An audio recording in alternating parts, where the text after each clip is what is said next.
Avant d'avoir un bébé, nous avons tous imaginé comment ce serait après qu'il serait né. Et là, il naît et, surprise, ça ne se passe pas du tout comme prévu. Parmi ces choses complètement inattendues, il y en a certaines qui sont spécifiques à vous et votre bébé, et d'autres qu'on retrouve chez beaucoup de familles. Je vais vous en dévoiler 5 aujourd'hui qui sont spécialement sur les enfants entre 0 et 3 mois. Pourquoi? Eh bien tout simplement pour vous rassurer, oui, votre bébé est normal, et non, ce n'est pas la peine de culpabiliser à propos de ces choses inattendues. Et deuxièmement, peut-être que certaines de ces choses, vous essayez de les combattre en y mettant toute votre énergie. Et peut-être que cette vidéo vous fera prendre un petit peu de recul et vous permettra de redistribuer votre énergie vers d'autres choses qui vous semblent plus importantes. Quand ma fille est née, je voulais absolument lui donner de bonnes habitudes. Je voulais qu'elle s'endorme à heure fixe et que son rythme de sommeil soit le même tous les jours. Et visiblement, je ne suis pas le seul à me poser ce genre de questions. Je reçois souvent des demandes du style: à quelle heure dois-je coucher mon bébé de 3 mois? Est-ce que la durée de la sieste de mon bébé est appropriée? Sur quel rythme dois-je faire dormir mon bébé? Et globalement, j'ai découvert au fil des mois et des années que ces questions ont beaucoup de sens pour les bébés plus vieux, mais que pour les bébés entre 0 et 3 mois, c'est une pure perte d'énergie. Et oui, en fait, avant 3 mois, le rythme de sommeil de votre bébé est souvent totalement imprévisible.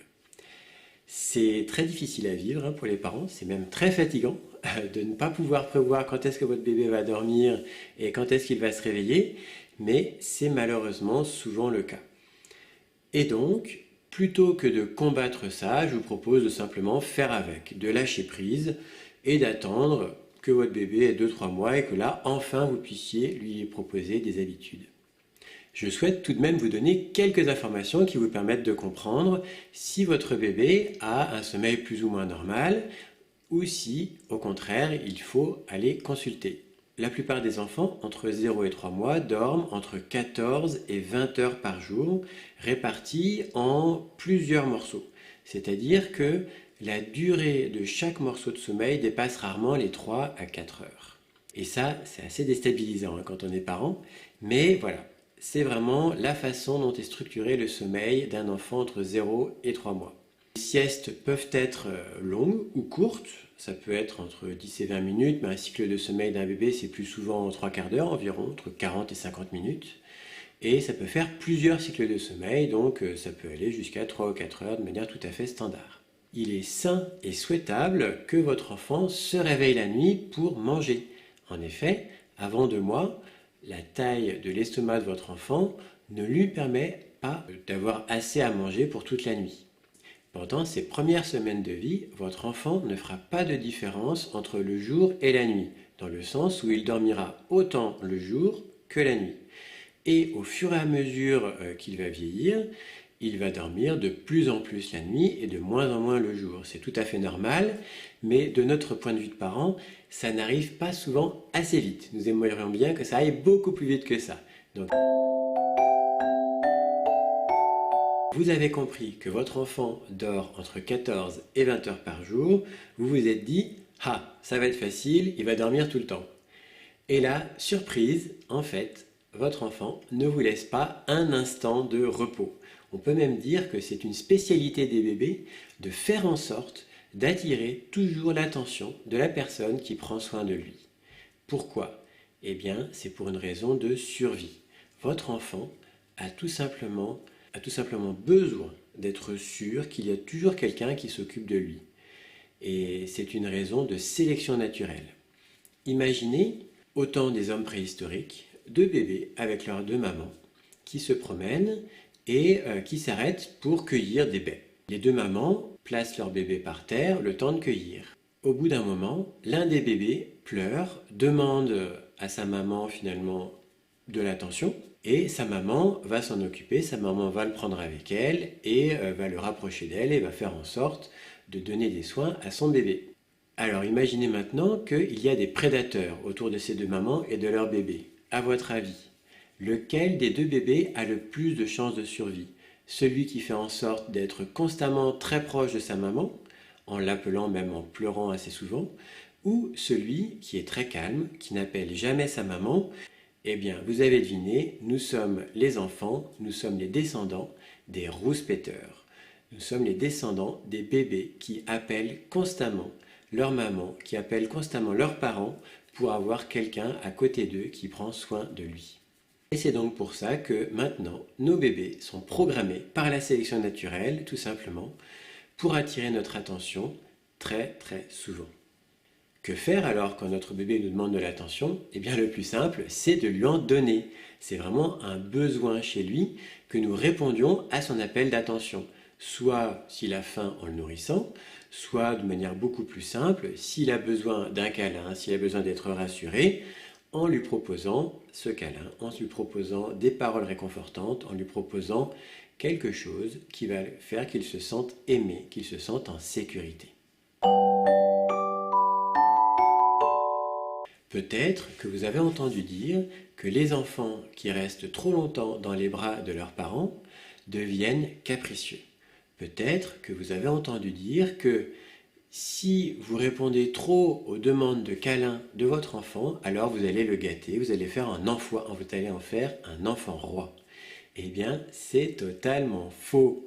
En fait, votre enfant a besoin d'amour et de contact physique au même titre qu'il a besoin d'air pour respirer et de nourriture pour manger. C'est vraiment aussi important.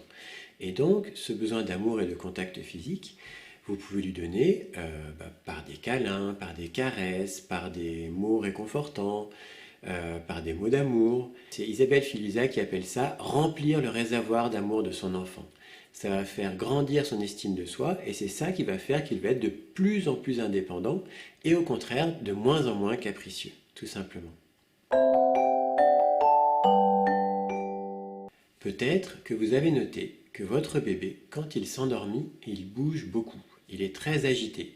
Il bouge sa tête, il fronce les sourcils, il bouge sa bouche, peut-être même qu'il fait des bruits avec sa bouche, qu'il bouge ses mains, qu'il bouge ses pieds. Et globalement, vous avez l'impression soit qu'il n'est pas bien endormi, soit au contraire qu'il est en train de vivre une expérience très déplaisante, peut-être même qu'il est en train de faire un cauchemar et qu'il va peut-être bientôt se réveiller.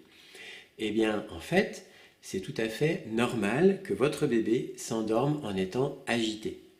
Alors bien entendu, s'il est agité au point de se faire mal ou au point de pleurer, là, je vous conseille d'aller l'aider, je vous conseille d'aller le réconforter.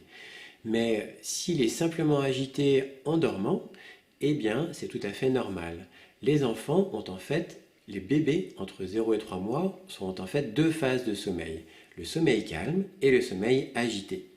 Et le sommeil agité correspond à notre phase de sommeil paradoxal, de sommeil d'adulte. C'est pendant ce sommeil agité donc que les enfants construisent leur mémoire, élaborent leur processus d'apprentissage.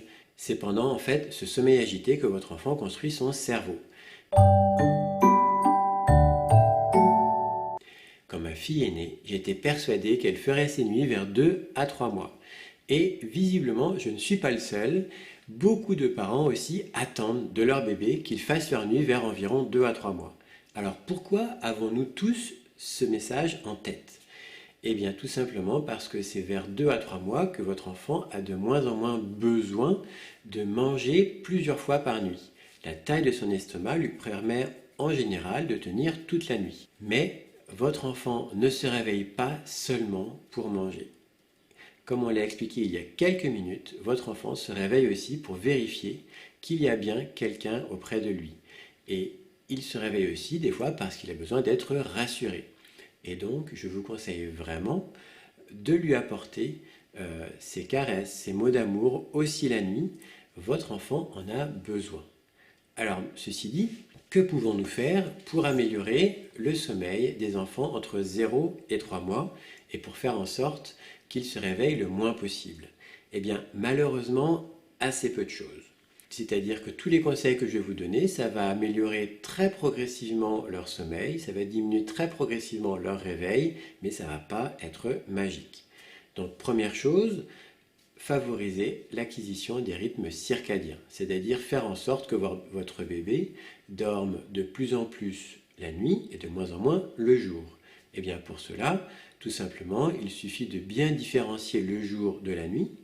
Le jour, il y a de l'agitation, il y a de l'activité, il y a de la lumière, il y a du bruit, c'est normal. C'est-à-dire que même pendant la sieste, je vous recommande de ne pas fermer le volet, de laisser la lumière entrer tout à fait normalement dans la chambre de votre bébé et de continuer vos activités dans la maison, de ne pas faire spécialement finalement chut à tout le monde pendant la sieste de votre bébé. Alors que la nuit, je vous conseille au contraire d'adopter une attitude totalement différente, c'est-à-dire quand votre bébé se réveille, ne pas allumer la lumière, garder une lumière très tamisée. Quand votre bébé se réveille, le stimuler le moins possible et adopter des gestes lents, une voix douce et globalement avoir un comportement beaucoup plus doux, beaucoup plus calme, beaucoup plus lent la nuit que le jour. Peut-être que votre bébé a très envie d'être dans vos bras quand il s'endort. Peut-être que votre bébé a très envie d'être dans une position particulière quand il s'endort et que quand il se réveille la nuit, il se retrouve dans une autre position. C'est-à-dire, par exemple, il s'endort dans vos bras et il se réveille dans son lit. Ça, c'est assez déstabilisant. Naturellement, ça va faire qu'il va vous appeler, il va essayer de retrouver la position qu'il avait quand il s'endormait, donc par exemple dans vos bras. Donc la recommandation que je peux vous donner, c'est essayer de faire en sorte que, au moment où votre bébé s'endort, qu'il soit déjà dans son lit. C'est-à-dire que s'il commence à somnoler dans vos bras, alors, quand il commence à somnoler, vous essayez de le placer dans son lit pour qu'il s'endorme complètement dans son lit. Maintenant, c'est une manœuvre qui est assez difficile. Très souvent, votre bébé va se réveiller quand vous allez le poser dans son lit.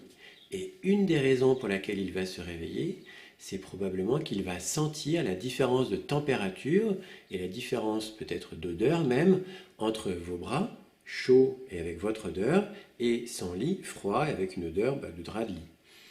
Pour éviter ça, ce que vous pouvez faire, c'est quand votre bébé est dans vos bras, vous le maintenez dans vos bras dans un toponcino. C'est une espèce de petit matelas Montessori.